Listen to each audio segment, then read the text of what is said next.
Ayun nga po 'no, nais nating pag-usapan at mag-update po sa inyo sa ngayon mula po sa, Pangasinan Mango Growers Association. Kung kamusta po sa ngayon sir? Nasa buwan na po tayo ng Pebrero, may epekto pa rin po ba ng pag-atake po ng mga, sisig flies po sa mga taniman sir?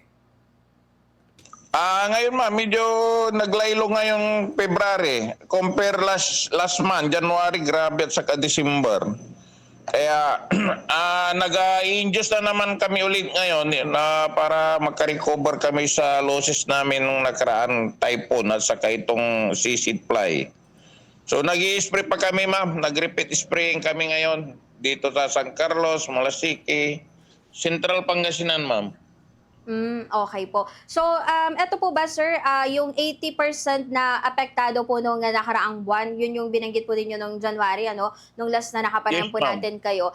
Mga nasa ilang porsyento na lang po sa ngayon sir yung sa tingin po ninyo parang mga affected na lang po? Mas mababa na po ba sa 80%? Mga 40% na yung affected ngayon kasi ang ginagawa namin ngayon, binabag namin ngayon binabalot namin kagad pag mayroon mga 50-55 days na yung butil ng mangga, nagbabaging na kami ma'am. Okey po. At, saan pong mga lugar na lang sa ngayon, Sir Mario, yung mga affected po? Kasali pa rin po ba ito yung mga last month, Bugalyon, Aguilar, mga taram at iba pa pong Yes, bayan, sir? yes ma'am. Yes ma'am, talagang grabe ang kanyan, 80 to 90% ng damage diyan sa papuntang western yan. Pero dito sa central ngayon, yung spray namin ng December may binabalot ngayong March. So hindi na gaano ma'am ang kurikong, yung tama ng kurikong ngayon kasi mainit na compare last month na malamig. Mm. Oo. So, baka hopefully itong March, ma'am, hinto na kagaya last year. March, April, wala na kasi mainit na, ma'am. Okey po. So malaking factor po talaga, Sir Mario, ayun po ano, yung, hindi na po malamig sa ngayon yung, panahon kasi isa po pala yun sa main reason po ano ng ayun pag-atake po ng mga sisig fly or kurikong po. Yes, ma'am, malaking epekto, ma'am. Yung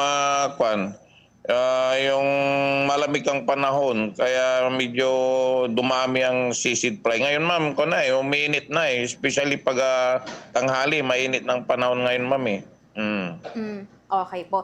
At, ibig sabihin din po ba nito, Sir Mario, ay aasahan na ba natin yung, mas magandang resulta po, when it comes to production po dahil po dito sa pagbuti, ng, sa ngayon po lagay po ng mga taniman ng mangga sa probinsya?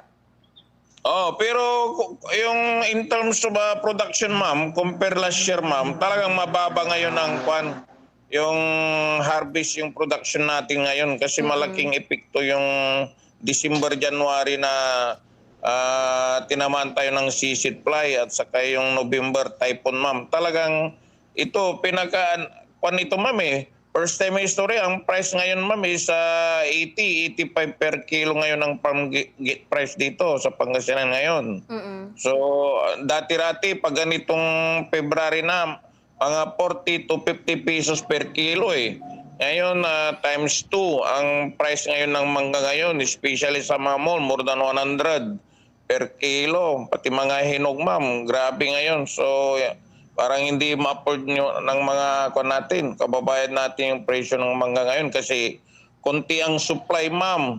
Dahil dito sa tinamaan tayo ng Typhoon Uwan at saka itong December, January na tumama yung kurikong sa atin or seaweed fly, ito malaking nagbawas sa production natin dito sa Pangasinan, ma'am.